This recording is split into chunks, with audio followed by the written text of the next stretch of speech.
Meu Pai, nosso Pai, desde o templo de Salomão nós invocamos o teu nome, Jesus, pois foi o Senhor que marcou um encontro com esta pessoa que já não aguenta mais chorar, que já não aguenta mais buscar em pessoas, em lugares, em festas, em religiões, a paz, a felicidade, que nunca encontrou e jamais encontrará, senão em Ti. Assim como estas pessoas que provaram agora, com o seu caso verídico, a sua libertação, a sua transformação, agora ele invoca o Senhor. Aí, então o Espírito Santo, o Senhor permitiu que ela sofresse o que ela tem sofrido, as consequências das escolhas erradas, as reações das suas atitudes erradas, para que ela se voltasse para Ti, para que ela tivesse um encontro contigo. Então que seja agora, meu Pai, seja agora, aí no hospital, no carro, seja agora este encontro e arranque este mal desta pessoa que está no presídio, que está no trabalho, que está planejando, meu Deus, fazer uma loucura, mas diante do que ouviu, ele faz o desafio. Aproxime-se, meu amigo, amiga, do seu televisor, aproxime-se do seu computador, coloque a sua mão sobre esta palavra, ela é de Deus, ela não volta vazia. Aproxime-se e diga: meu Deus, está escrito aqui na tua palavra, foi-me bom ter sido afligido, para que aprendesse os teus estatutos. Diga para ele: eu desafio o teu poder, eu desafio a tua palavra, e agora, que saia do meu corpo, diga, da minha mente, essa aflição, essa depressão, essa angústia, esse vício maldito. Fale agora com ousadia, com revolta contra o mal, não contra Deus, e diga: todo mal, prepare-se para tirar as suas mãos, porque agora vai chegar o poder de Deus à sua vida para arrancar o mal, e ele nunca mais voltará. Diga em nome de Jesus: saia todo mal. Respire profundo. Receba, meu amigo, a sua libertação. Receba aí agora a sua cura, o livramento. Receba a salvação. Meu Pai, obrigado, porque essa pessoa que não conseguia dormir, que não conseguia se relacionar com os seus familiares, ter uma refeição em família, sentar-se à mesa, que não conseguia sequer sair do quarto ou dar atenção devida às suas responsabilidades, porque estava transtornado, agressivo, depressiva, triste, viciado. A partir de agora tudo será diferente. Receba o abraço do Espírito Santo, meu amigo. Ele valoriza você tanto, tanto, tanto, que Ele entende você, ainda que você não fale, o seu silêncio ou as suas lágrimas falam, pois Ele entende a sua dor, e agora você recebe paz, o abraço do Espírito Santo. Assim como eu abraço a tua palavra, meu Pai, abraça esta pessoa, não importa a sua religião, os erros que ele tenha cometido, a sua idade, aonde quer que ela esteja, aqui no Brasil, no mundo, abraça esta pessoa e traga a tua força para que ela te busque e obedeça a tua palavra e seja cheio, possuída pelo teu Espírito. Fale com Deus. Não fique ouvindo a minha oração simplesmente. Diga para Ele: a minha vida eu entrego a Ti, Senhor. A exemplo destas pessoas, eu quero Te conhecer. pois eu quero te seguir e te servir todos os dias da minha vida. Meu Deus, que todos sejamos cheios da tua presença, tenhamos a mente de Cristo e assim possamos experimentar a tua boa, perfeita e agradável vontade. Beba, participemos juntos desta água consagrada a Deus em oração. Tenha aí agora a sua experiência com aquele que lava a nossa alma.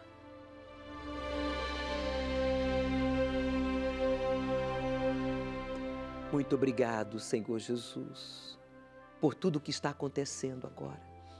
A partir de hoje, a partir desse momento, tudo será diferente. E você que crê e concorda, diga: eu creio. Amém. Graças a Deus.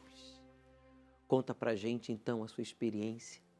Deixa aí o seu comentário nas redes sociais ou liga aqui para a central do Templo de Salomão, de qualquer lugar do Brasil. O número é o 3573-3535, 0 operadora 11. Porque Deus, Ele fez a parte dele. O meu socorro vem do meu Senhor, que criou os céus e a terra. Não deixará que o teu pé vacile, o Senhor é quem te guarda. Não dormirá o guarda de Israel, pois Ele é o teu socorro. O Senhor é quem te guarda, é a tua sombra direita. Ele guarda a tua alma, te protege contra o mal. Ele guarda a tua entrada e a tua saída, desde agora e para sempre.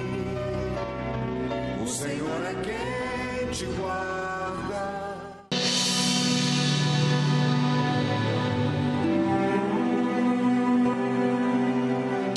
Não importa quantas vezes você tenha caído no mesmo erro.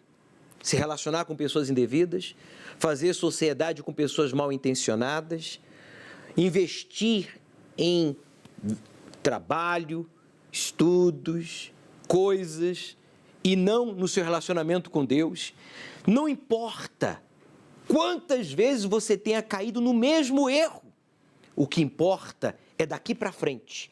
Se a partir de agora você tomar a decisão de abandonar esse erro que você tem repetido mês a mês, ano a ano, meu amigo, Deus, Ele vai lhe perdoar e Deus, Ele vai andar com você.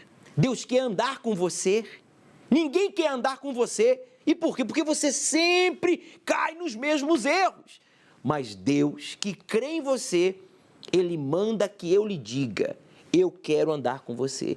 O que importa é daqui para frente. O que você vai fazer daqui para frente é o que importa, pois a palavra de Deus nos dá a oportunidade de aprender a fazer o que é certo. Mas para isso você tem que reconhecer os erros que você tem cometido. Eu vou explicar melhor, não com blá blá blá, mas com um caso verídico. Presta atenção. Eu estudo muito e o que isso me adianta? Eu trabalho muito e o outro que não faz nem metade do que eu faço é promovido, passa na minha frente. Ninguém reconhece aquilo que eu faço. Então chega uma hora que a gente começa a pensar, de que adianta fazer tudo isso? Meu nome é Patrícia Lages, eu sou jornalista. E desde sempre, até por causa da minha mãe ter passado muita dificuldade financeira, ela sempre que teve que trabalhar para sustentar a minha irmã, ela sempre nos ensinou que a gente não podia depender de ninguém, que a gente tinha que pensar primeiro na gente. Então, qual seria o nosso caminho natural para sair daquela situação de privação financeira? Você tem que estudar, você tem que trabalhar, você tem que pensar em você mesma, você não pode depender de ninguém. Então, a gente ouvindo aquilo a vida inteira, o que a gente foi pensando, né? Cada um por si. Então, tudo que a gente faz, a gente tem que focar em nós mesmos em primeiro lugar. Eu trabalhava, eu tinha estudado, eu sempre tinha tirado boas notas, eu sempre me esforcei muito no trabalho, mas o que eu tive de retorno? Aí vinha aquele pensamento, o que adianta eu fazer tudo isso? O que adianta eu fazer tudo mais bem feito do que as outras pessoas? Do que me adiantou ter estudado tanto se eu não vejo resultado? Eu achava que as frustrações que eu estava passando tinham a ver com a profissão que eu escolhi. Então, eu como jornalista, teve uma hora que eu falei, quer saber? Eu acho que não é isso que eu devia fazer. Eu larguei o jornalismo, larguei a comunicação e fui abrir um comércio. Então, eu pensava assim, eu vou ser o meu próprio chefe, eu vou fazer as coisas do jeito que eu quiser, a empresa é minha, o negócio é meu, sou eu que defino as coisas. E deu tudo errado, porque eu não tinha conhecimento para fazer aquilo, eu achava que era tudo muito fácil, que era tudo muito simples, que eu ia tirar de letra. Então, eu confiava demais naquilo que eu achava que eu tinha condições. Eu que nunca tinha tido dívida, eu comecei a dever, porque eu vendia, as pessoas não me pagavam. Como eu dependia de receber para pagar os meus fornecedores, para pagar banco, para pagar cartão, enfim, as mercadorias que eu tinha comprado, salários, impostos, aluguel, eu dependia de receber. E aí eu não recebia, eu não tinha como pagar. Só que, chegando na igreja, o que eu tinha notado? Que todo esse caminho natural não tinha me trazido nada. Quando eu cheguei cheia de dívidas, né, naquela situação que eu não sabia o que fazer, porque eu tinha uma dívida enorme e não tinha a menor ideia de como ia me livrar daquilo. E quando eu ouvi que, apesar de eu ter inúmeras dívidas, eu tinha que colocar Deus em primeiro lugar, eu tinha que colocar fidelidade a Deus em primeiro, aquilo foi muito difícil. Porque é diferente de quando a gente recebe um salário, a gente está com o salário na mão. E aí, desse salário, tirar a fidelidade a Deus. Isso é uma coisa. Agora, e quando tudo que a gente vai receber já não é mais nosso, porque a gente está devendo? Eu pensava, como eu vou tirar a minha fidelidade daqui, desse pouco dinheiro que eu estou recebendo, se eu estou devendo muito? Mas é isso que é provar a Deus que eu estava colocando Ele em primeiro lugar. Então, eu tenho um monte de dívida, mas primeiro é Deus. Então, eu vou primeiro honrar a Deus, vou ser fiel. Não importa se eu devo 100 e recebo 10. 9 são meus. 1 é de Deus. E nisso, os meus 9, Deus honrava muito mais. Eu conseguia negociar as dívidas, eu conseguia chegar para um credor e dizer, olha, eu sei que eu te devo tanto, mas eu só tenho este valor. E ele aceitava. Então, eu fui vendo que quando eu colocava Deus em primeiro, Ele cuidava do resto. Eu não precisava querer controlar tudo. Ele cuidava do resto, Ele fazia aquela parte que eu não podia fazer. Então, por isso que a Bíblia diz que o fardo é leve, porque apesar de eu estar com um problema enorme, eu honrava Deus e Deus resolvia aquele problema. Quando eu aprendi que o meu lugar é o segundo lugar, que eu entendi esse é o meu lugar, tudo se encaixou. Quando a gente está fora do lugar, é isso, a gente está fora do lugar. Está no local errado, não está correto. Mas quando a gente se coloca no nosso lugar, o segundo lugar e Deus em primeiro, tudo se encaixa. A Patrícia Lages se apoiava nas suas experiências, na sua capacidade, tudo dava errado. Infelizmente, ela se endividou ao extremo, mesmo capacitada, formada, mas tinha que acrescentar algo ao seu currículo, frustrada. Até que ela aprendeu a honrar a Deus em primeiro lugar, a colocar essa palavra sobre os seus títulos e formação e experiências. Aí, ela fez o voto de Betel. O voto de Betel é para todo mundo, é para pobre, é para rico, é para analfabeto, é para professor universitário, é para todos. Ela fez o voto de Betel, ela constituiu a Deus, ela empenhou a sua palavra. Ela não tinha dinheiro, mas ela tinha palavra, ela empenhou a sua palavra, que Deus seria o seu Senhor, o seu guia, o seu provedor, o seu protetor, o seu salvador. Ela passou a andar de mãos dadas com Deus. Está aí, hoje uma mulher bem-sucedida a nível nacional e internacional, uma escritora próspera, uma mãe de família, uma esposa que pode de boca cheia falar: eu conheço a Deus. E você, evangélico? E você, católico? E você, judeu? E você, espírita? Você pode também dizer o mesmo? Se você diz: bispo, sinceramente eu ainda não conheço a Deus, saiba que Deus quer que você o conheça, e vai ser domingo agora. Como é que é? Domingo agora, ao pôr do sol, exclusivamente aqui no Templo de Salomão, eu vou ungir os seus pés com óleo. Veja só, o voto de Betel é você ser humilde para se sujeitar à direção de Deus, que é o Espírito Santo. Foi o que a Patrícia fez, ela foi humilde. O voto é isso, é você ser humilde para se sujeitar à direção que Deus vai dar, e Ele vai lhe guiar, vai guiar os seus passos.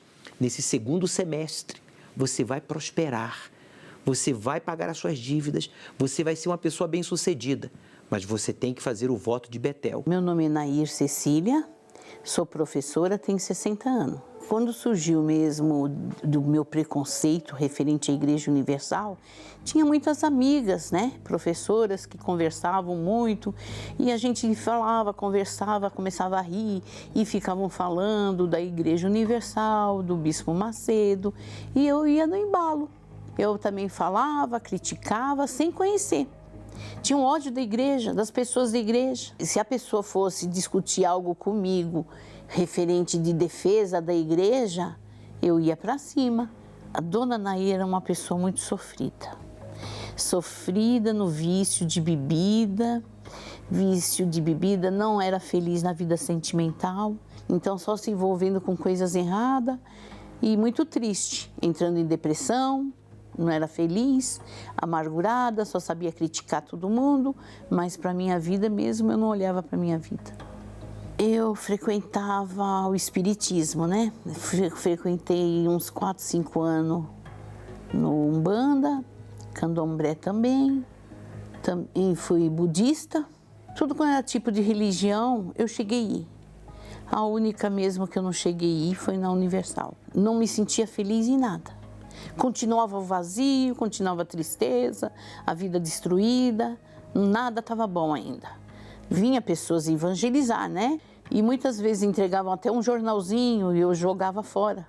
São tudo pilantra, né? E pensava horror mesmo. Eu comecei a ter hemorragias direto, então eu fui parar na UTI devido aos sangramentos, né? Aí constatou mesmo que era câncer, né? Aí, por minha felicidade, uma moça da limpeza foi lá, levou um radinho, eu estava acordada. Aí ela levou um radinho e tinha uma pregação da meia-noite. Tudo que aquele homem falava, eu falava assim: meu Deus, como esse homem sabe da minha vida? Mas por que ele está falando assim? Como ele sabe? Tudo que ele falou, mas tudo. Não teve, sabe, nem sequer. Eu falei: meu Deus, se é que o Senhor existe, se o Senhor existe, eu vou sair daqui, né? Ouvi a pregação e falei com Deus. Aí senti já uma grande mudança dentro de mim, uma certeza, uma firmeza tão grande que Deus existia. Aí eu vi, quando foi o chamado, que era a Igreja Universal. Aí que foi, sabe, eu falei: meu Deus, olha, da onde eu falei tanto, da onde eu critiquei, da onde que eu me envolvi com as pessoas, falar mal sem conhecer.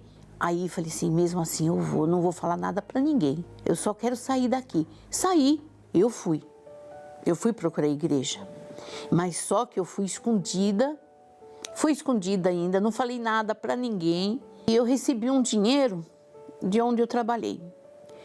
E era um sinal, na época, era um bom dinheiro. E estava dentro da minha bolsa. E eu passei muito mal na igreja. Aí veio aquele episódio na minha cabeça, eu falei: será que o meu dinheiro está na bolsa? Assim que depois, né, eu fui orientada, a pessoa me levou água, eu comecei a passar bem, porque eu passava muito mal, me manifestava mesmo, né? Aí depois eu fui no banheiro, eu fui olhar, contar o dinheiro, tudo certinho, não tinha nem sequer faltando nada. Aí que eu comecei mesmo, de fato, chorar mais ainda. Falava, meu Deus, como eu falava que as pessoas eram ladrão se queriam só ajudar. Então, cada vez que eu lembro isso, eu me emociono mesmo. É muito triste a gente julgar uma pessoa que está ali só querendo bem. E hoje eu vejo, Bispo Macedo é ladrão sim, mas ladrão de tirar as almas das garras do diabo, como fui eu, como eu era cega. E é tão bacana o trabalho da igreja, as pessoas nem imaginam como é tão bacana o trabalho, todos os trabalhos, todos os projetos da igreja são maravilhosos. E eu procuro me esforçar para participar de todos. Eu devo muito para Deus. Eu devo muito para Deus. Os médicos falaram que eu tinha 3 meses de vida, que era para mim morrer em casa. São 19 anos que eu estou aqui. Firme, forte, saudável. Hoje eu sou uma pessoa maravilhosa, feliz e vejo sempre, continuo sempre vendo, sempre vou ver a obra santa. Se eu não tivesse ouvido aquela pregação, eu não tivesse me entregado, pois eu me entreguei com aquela pregação, eu ouvi, coloquei ela dentro de mim, por isso que eu estou aqui. Agradecer o quê? O rádio, a televisão, todo o trabalho da igreja, todos os projetos da Igreja Universal, porque isso faz de fato e verdade é ganhar almas, almas sofridas como eu era. É maravilhoso, pena que eu não conhecia antes. Umbanda, Candomblé e Budismo. A senhora Anaí buscou nas religiões a felicidade que só se encontra em Deus, não se encontra em religiões, mas sim naquele que criou o ser humano. E quando ela venceu o preconceito, o orgulho e parou de falar mal da obra de Deus e dos servos de Deus e buscou conhecer esse trabalho, então a ela foi revelado a verdade.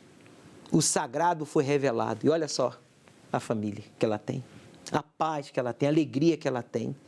Deus quer fazer o mesmo com você, o bandista, você espírita, você budista, você evangélico, judeu, testemunha de Jeová, não importa a sua religião, pare de dar desculpas que eu sou da religião A, B, C, você tem que ser de Deus. Você tem que ser de Deus, por acaso a religião A, B, C deu a vida por você? Não seja ingrato, foi Jesus que deu a vida por você. Seja de Jesus Cristo e não da religião, da denominação. É por isso que no Templo de Salomão não tem placa de igreja, né? Porque esse templo aqui é para todos os povos. É aqui que você vai ter um encontro com Deus. Venha não para discutir opiniões, venha com sede, com sinceridade, venha com fé buscar o Deus da Bíblia. Se não acontecer nada, eu queimo a minha Bíblia sexta-feira ao meio-dia na Praça da Sé. Eu queimo. Agora você tem que buscar. Isso não vai acontecer porque eu já prego essa palavra há mais de 30 anos. Já preguei em 3 continentes diferentes e ela nunca me defraudou. Em mais de 7 países diferentes. O Deus da Bíblia é vivo. Meu nome é Manuela, tenho 23 anos, sou estudante de enfermagem. Eu vivi em um lar cheio de brigas, onde o meu pai ele bebia muito. E ele chegava em casa, ele queria quebrar tudo. E a minha mãe, vendo isso, acabava indo para cima dele e ele acabava agredindo ela. E meu irmão mais velho, vendo essa situação, ele acabava agredindo o meu pai.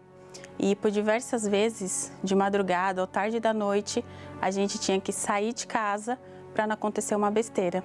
Então a gente ia para casa da minha tia. Meu pai ele já ia direto pro bar. Ele deixava todo o dinheiro lá que ele recebia, né? Deixava no bar, chegava em casa já querendo brigar. E a minha mãe, ela não tinha paciência, né? E acabava indo para cima dele. E os dois acabavam discutindo, brigando. E meu irmão, por diversas vezes, ele espancava o meu pai. E ele só parava porque eu pedia para ele parar. Porque senão ele poderia matar o meu pai. Perdão. O momento que mais me marcou foi quando o meu irmão ele estava em cima do meu pai, né? E ele bateu muito no meu pai. E meu pai ficou todo ensanguentado. Esse foi o momento que me marcou muito. Nesse dia, meu pai ele pegou a faca e a gente teve que sair de casa de madrugada. Aí o meu pai ele falava que ele ia mudar, né, que ele não ia mais fazer isso, mas passava 1, 2 semanas, acontecia a mesma coisa. Ele voltava a beber e repetia a mesma coisa. Eu cresci com um medo dentro de mim, né, um medo, uma tristeza, porque eu pensava que eu nunca ia ser feliz, nunca ia ter paz pela situação que eu passava, né? A minha mãe, ela frequentava a igreja, mas não ia com frequência também, porque o meu pai, ele não deixava. Então, ela procurava ir em horário que ele não sabia, né? Que ele não estava em casa, ela procurava ir nesses horários. Só que, através dessas situações, dessas coisas que eu passava, eu acabei parando de ir com ela, né? Eu não ia com frequência e chegou um momento, com 14 anos, eu já não ia mais de vez mesmo, eu parei de ir. E aí foi que eu passei a beber, passei a fumar, né? Queria estar sempre no meio de amigos, rodeada de amigos, para tentar preencher esse vazio, mas nada preencheu. Tive começo de depressão, que foi quando eu não queria sair de casa, eu ficava no escuro, não queria ver ninguém, falar com ninguém, nem comer. E eu ficava o dia inteiro dentro do quarto. Eu passei a pensar em suicídio, porque eu pensei que eu, morrendo, eu iria ser feliz, né? Eu poderia ser feliz. Então, teve uma manhã, né, que eu estava sozinha em casa, minha mãe tinha saído, eu estava sozinha e eu peguei uma faca, né, e eu coloquei sobre a minha barriga. E eu pressionei. E ali eu me vi desferindo vários golpes na minha barriga. Foi o pior momento, tanto que nesse dia mesmo a minha mãe me chamou para ir no domingo com ela para a igreja. Eu fui, né? Mas eu fui somente para agradá-la, mas chegando lá foi totalmente diferente, né? Ali eu já saí diferente, eu já notei algo de diferente em mim. E ali, a partir dali, eu já tomei uma decisão. Eu não bebi mais, não fumei, eu não sentia mais medo, não sentia mais tristeza, mas o vazio ele ainda continuava. Quando se passou 5 anos, eu parei para pensar. Fazia 5 anos que eu estava na presença de Deus, mas ainda não o conhecia. Então eu fiz uma oração, eu pedi para Deus me mostrar, né, o que estava faltando. E Deus, ele falou para mim, ele falou que eu estava fazendo as coisas do meu jeito. Aí eu tive a consciência que para mim receber o Espírito Santo, eu teria que perdoar, né? E a pessoa que mais me machucou foi o meu pai. Então ali eu liberei o perdão para ele, né? Eu falei para ele, eu cheguei no meu pai e falei que eu perdoava ele por tudo que ele fez. E a partir do momento que eu perdoei o meu pai, saiu um fardo das minhas costas. Porque por mais que eu tentava fingir que eu não tinha mágoa dele, mas eu sabia que no fundo eu tinha mágoa dele, porque eu não queria falar com ele, eu não tinha prazer de estar com ele, né? Então eu sabia que eu tinha uma mágoa. E a partir do momento que eu tive essa consciência, que eu perdoei ele, ali sumiu o fardo. Tem um detalhe também, eu participava de todas as reuniões, né? E eu fazia tudo certinho. Então, toda vez o pastor ele chamava, você que não tem o Espírito Santo, vem aqui na frente. Mas eu não ia, porque eu pensava assim, o Espírito Santo ele pode me batizar aqui onde eu tô, não preciso ir lá na frente. E aí, numa quarta-feira, eu falei, vai ser diferente, hoje vai ser diferente. Hoje tem que ser o meu dia, tem que ser a minha vez. E aí eu me preparei essa quarta-feira, foi diferente, né? Desde o começo eu abri jejum, eu meditei na palavra de Deus, eu cheguei mais cedo, eu não falei com ninguém, entrei e sentei lá nos primeiros bancos e passei a meditar até começar a reunião. E aí o pastor, ele começou a reunião, ele começou até com a busca e eu lembro que o pastor, ele pregou nesse dia Romanos, né? Que fala, aquele que não tem o Espírito de Cristo, esse tal não é dele. E ali foi como se o próprio Deus, ele estivesse tirando as vendas dos meus olhos. Porque ali eu passei a enxergar. Se eu morresse, eu poderia ter ido para o inferno, porque eu não tinha o Espírito de Deus, né? O Espírito Santo. E ali, quando o pastor chamou, que você que não tem o Espírito Santo, vem aqui na frente. Então eu não pensei 2 vezes, eu não olhei para ninguém, eu fui. Eu lembro que quando eu cheguei lá na frente, me deu uma vontade enorme de voltar para trás, de voltar para o meu lugar. Mas nesse momento eu não aceitei esse pensamento e continuei lá na frente. E ali eu busquei diferente. Ali foi uma busca totalmente diferente, como eu nunca tinha buscado em 5 anos.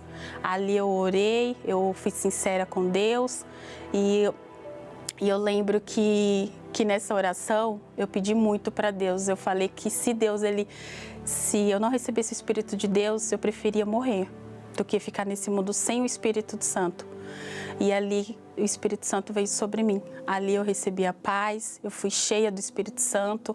O vazio que existia dentro de mim já não existia mais porque foi preenchido. Hoje eu não preciso estar no meio de amigos para estar feliz. Eu posso estar sozinha, eu estou feliz, porque eu recebi o bem mais precioso, que é o Espírito Santo. A partir do momento que eu saí da reunião, que acabou a reunião, eu queria falar para todo mundo o que tinha acontecido comigo, porque não foi algo momentâneo, né? Foi a certeza de que se eu morresse naquele instante, eu sabia para onde iria a minha alma. Hoje eu faço parte do grupo da evangelização, eu também sou tia da escolinha. Hoje eu sou casada, né, com um homem de Deus. Hoje a gente vive bem. Hoje todo mundo que olha para nossa família não fala que era aquela família que vivia em pé de guerra. Hoje com o meu pai a gente conversa, a gente tem uma amizade, né, coisa que a gente não tinha. Hoje a gente conversa, a gente sai junto, a gente ri, a gente brinca. É totalmente diferente. Hoje a nossa família é transformada. A igreja foi muito importante para mim, né? Porque se não fosse a igreja, hoje eu não estaria aqui, eu tenho certeza. Se não fosse pela igreja e pela misericórdia de Deus, eu tenho certeza que hoje eu não estaria aqui. Se eu tivesse, pode ter certeza que eu estaria no fundo do poço. O Espírito Santo hoje na minha vida é tudo. Ele é a minha maior alegria, ele é a minha força, é o meu sustento. Ele é tudo para mim. Sem o Espírito Santo eu não sou nada. Aceite o desafio de obedecer ao Deus vivo e Ele transformará a sua vida.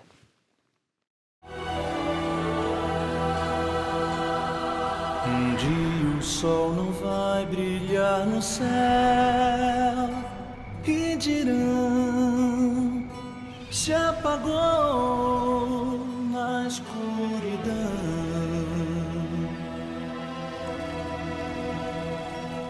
Um dia não haverá mais o amanhã, não. Só o som que o ar produz na escuridão.